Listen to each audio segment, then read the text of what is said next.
Today's drama, The Giant of Madras.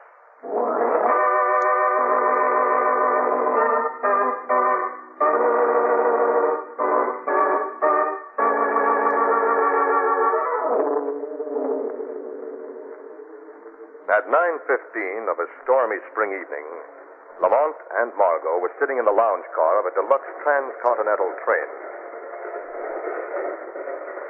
Lamont, can you imagine what these vast plains were like 100 years ago?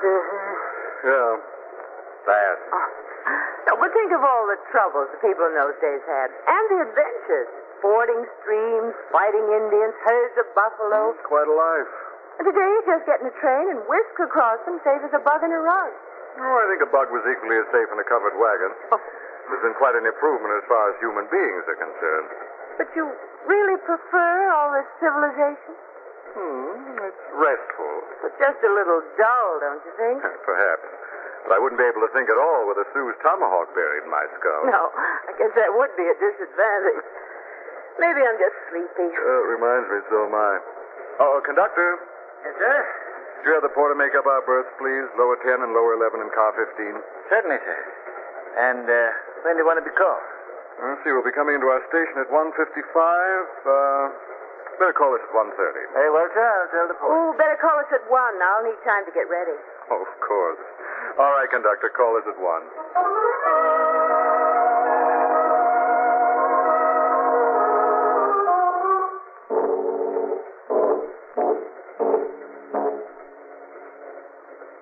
Time and the miles slipped by.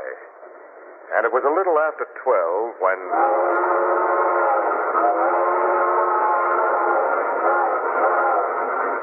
the train blew for a water stop 3 miles ahead. Now, this was usually a very deserted locality, this water stop. However, tonight it wasn't so deserted. In fact, if you counted the men, there were a half dozen of them.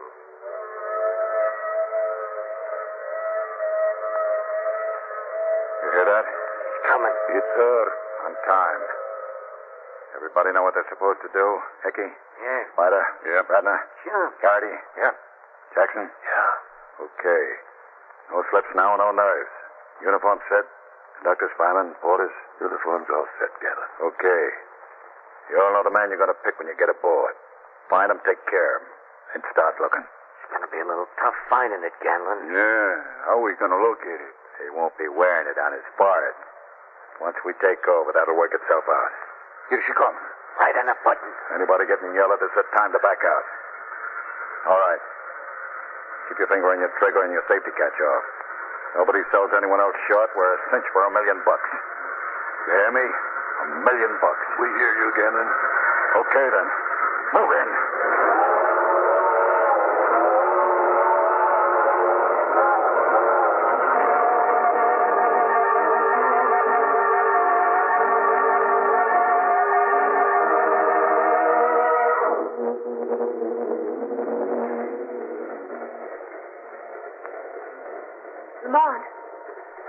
Lamont.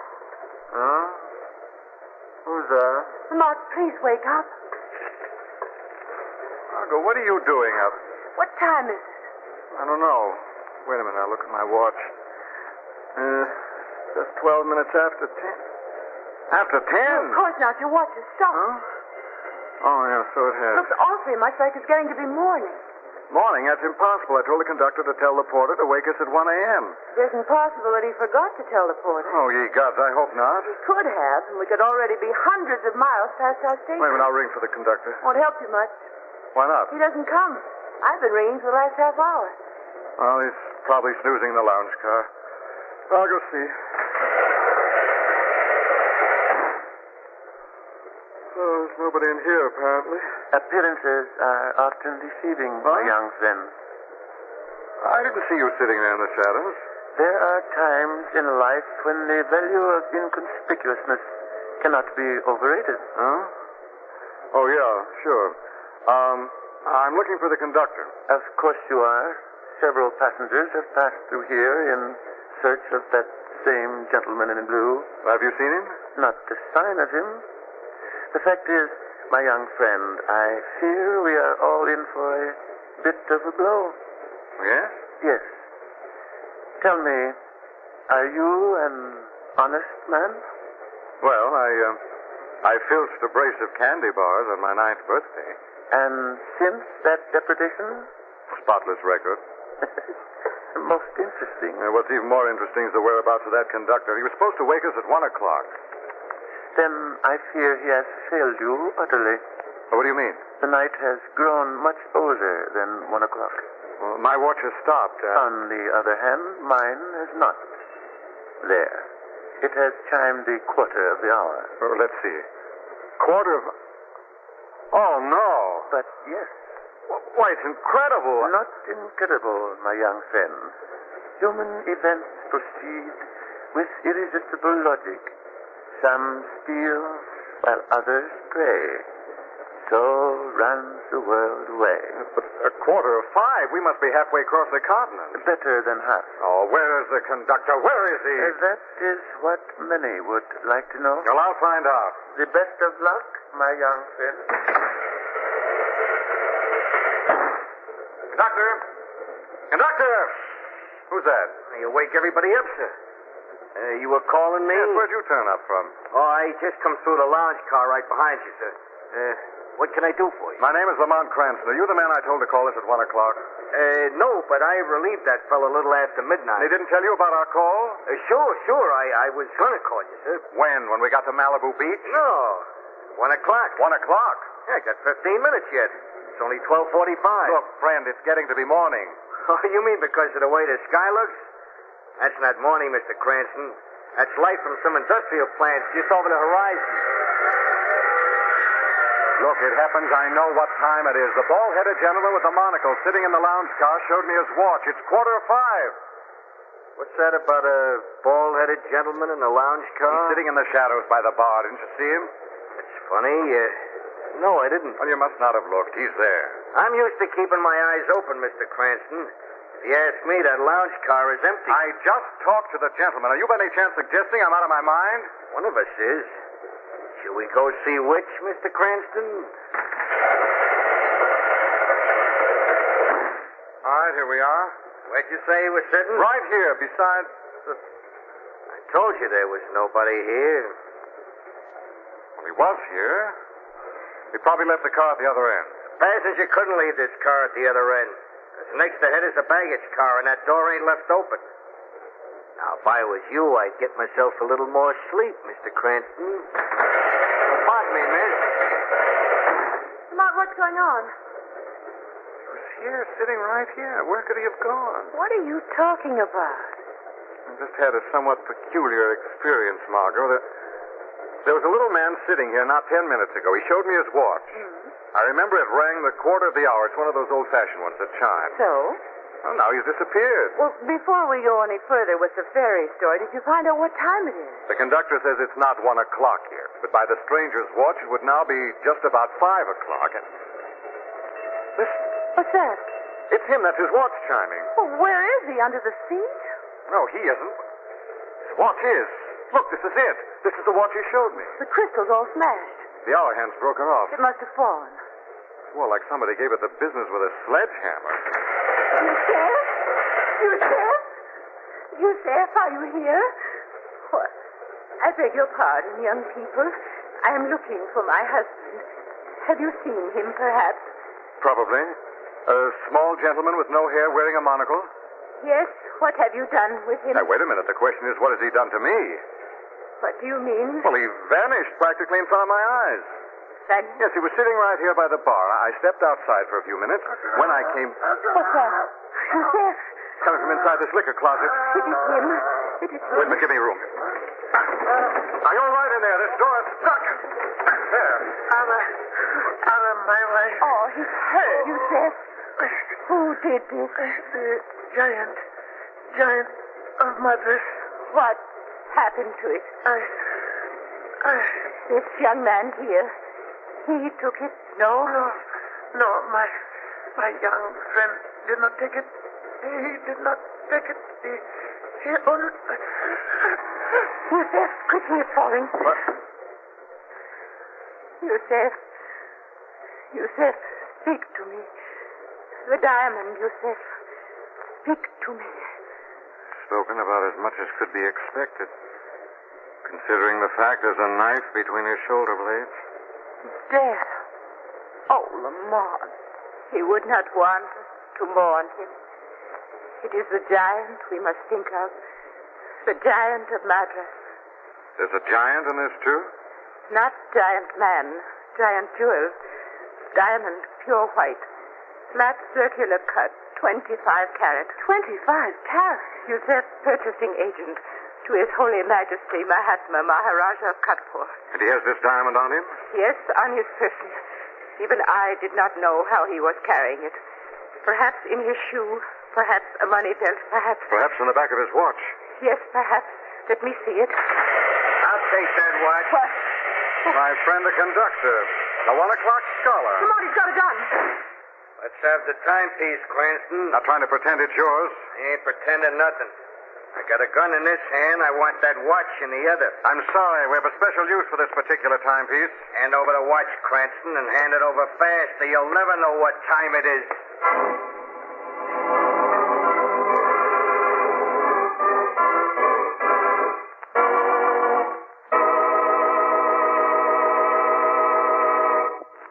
Margo and Lamont, on a deluxe transcontinental train, discover the body of an East Indian gentleman locked in the lounge car liquor cabinet. The fabulous diamond called the Giant of Madras, which he was carrying with him, has disappeared. Cranston, the East Indian's wife, and Margo are about to examine the dead man's huge, old-fashioned watch with a diamond when... I'll take that watch, Cranston. Well, if it isn't my friend, the conductor. Lamont, he's got a gun. Hand over the watch, Cranston. Hand it over fast, or you'll never know what You time have it bad is. manners to turn your back on an old lady. However, the old lady has a gun at your spine and suggests you keep your back turned. Relieve him of the firearm, Mr. Cranston. Right. Now then, we will perhaps store him in the closet for safekeeping until we have a better idea of what is going on this train, no? It's a good idea. Come on. Wait a minute. Step lively, Mr. Conductor. There's plenty of room inside. What's he doing? It is a signal. Maybe he has friends aboard. Put us up to that. Good work, young friend. Now. There we are. He certainly wanted Yusef's watch. Yes, She probably agreed with my deduction the Giant of Madras may be inside it. very likely. Why don't we look and see? One moment. Well, it is not here. Well, then where in the world can it be? I don't know. But whoever killed him wouldn't have left it in his pocket. Someone on train has the diamond. Come on, look. Huh? A station just flashed by. What station? Galensville. And there's no Galensville. What kind of talk is that? I was looking at the rail map, reading myself to sleep. There is no Galensville on this route. Never a dull moment. Though I'd appreciate a few just now. Well, as far as I can...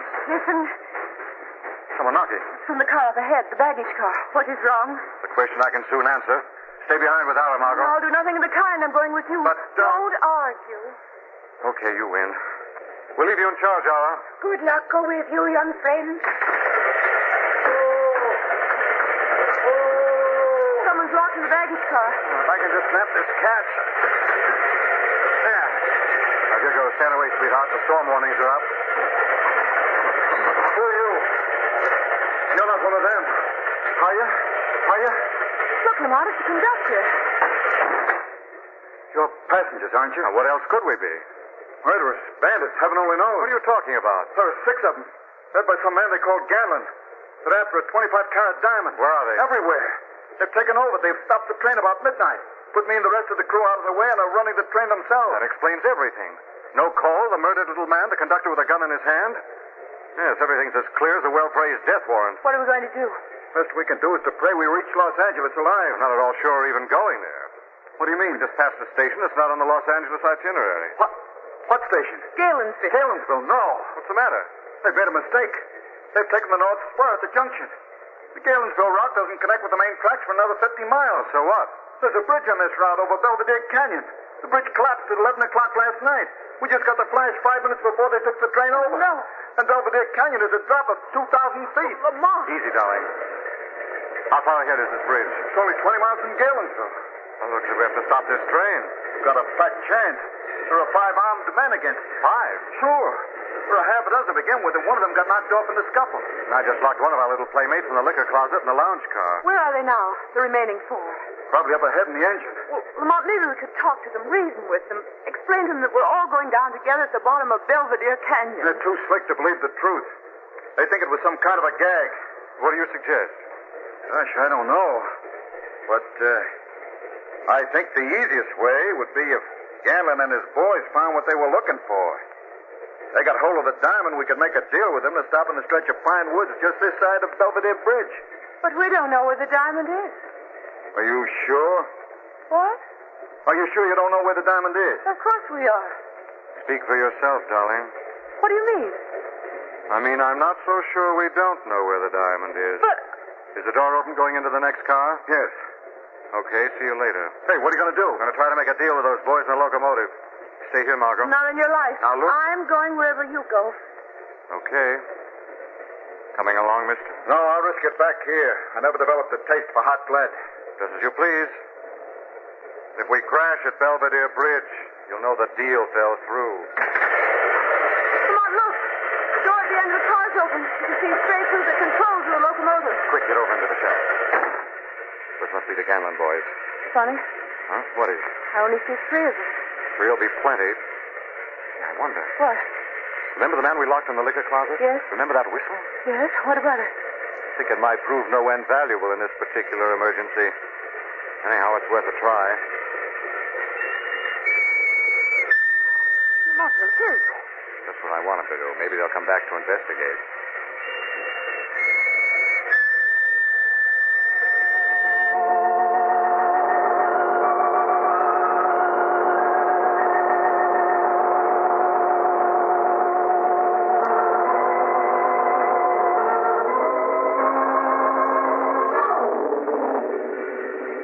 One of them's coming. First candidate for a fractured jaw. Keep in the shadows. Hickey, where are you? It's me, Radner. Hickey, where are you? Hey, Hickey, why don't you answer me? What if it's not Hickey? One less hoodlum to worry about. What happens now? A rebroadcast for our next playmate.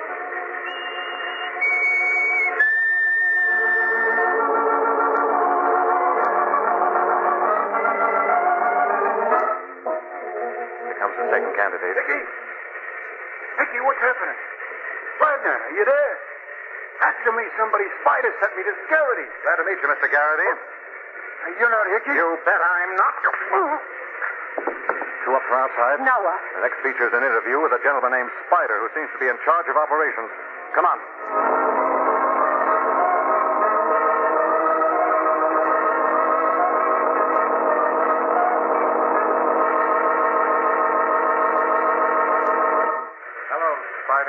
Who is that, Radner?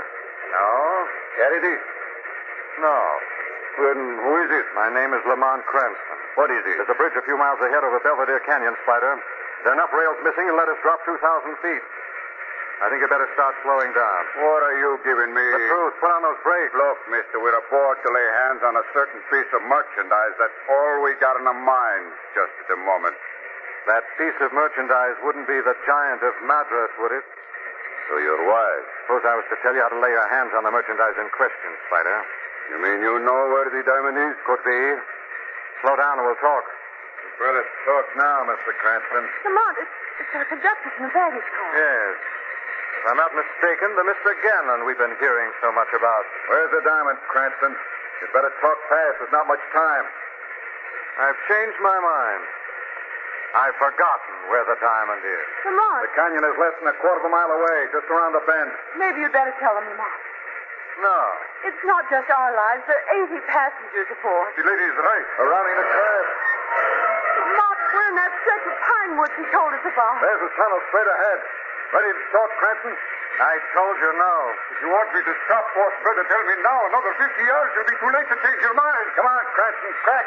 No. Lamont, it's the tunnel. Where's the giant of Madras? Forget it. Okay, Spider. Let her go.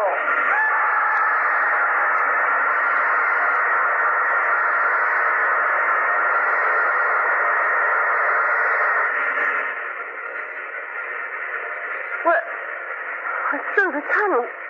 We didn't fall. The tracks went out. You made that up to trick Lamont into telling you where the diamond I was. won't trick him anymore. I'll use a gun instead. Come on, Cranston, West. Hey, where is he? He was standing right there. What's that?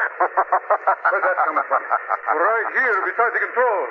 But there's nobody there. There's someone here, Ganlon. The Shadow is here. Here to see that this little adventure ends in proper justice. Stop the train, Spider. Let's get out of this. I can't stop it. Something is holding my hand. I can't move. Stop it, dear. Here. You can't, Ganlon. I'm holding him. This train goes down to the main line junction and the next police station. Yeah? That's the James Coogan flick. Come here. Shadow, help! I'll turn Spider loose till this thing goes over the side. This time it's no trick. I'll give you the count of 3. 1, 2, 3. You at the controls. It's where you are. What is? What happened? I'm sorry to have waited until the last minute. But I am an old woman, and I have never killed before in my whole life. Oh, don't apologize. I'll never be able to thank you enough. You do not have to thank me. You will help me find the giant of Madras. You will not have to look for it, Ara. What voice is this? The giant of Madras is not lost. Your husband was a good and quick judge of human nature. In the emergency, knowing that the train had been taken over by thieves with the express purpose of stealing the diamond, he entrusted it to Mr. Cranston's care by the simple expedient of dropping it into his pocket. Here is the jewel. Look, the giant of Madras. It is coming towards me, suspended in the air. No one is holding it. Look. Yes, someone is holding it. I am holding it, Ara. I am returning it to you. You? Who are you? I am the Shadow.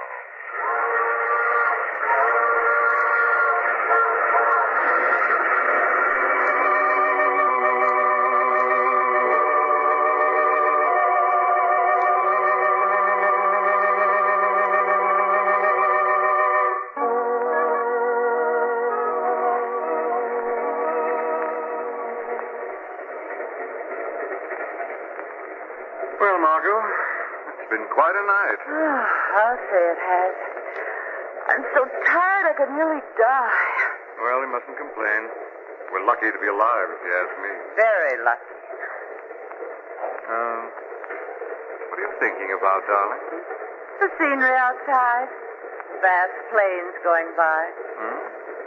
What about them? I was just thinking about the pioneers.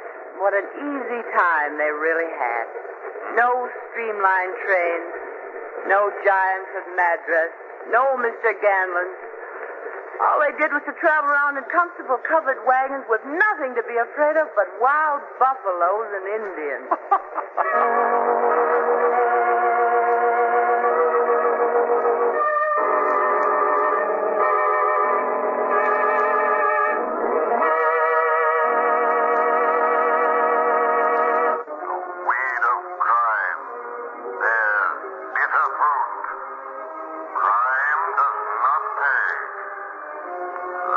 Shadow.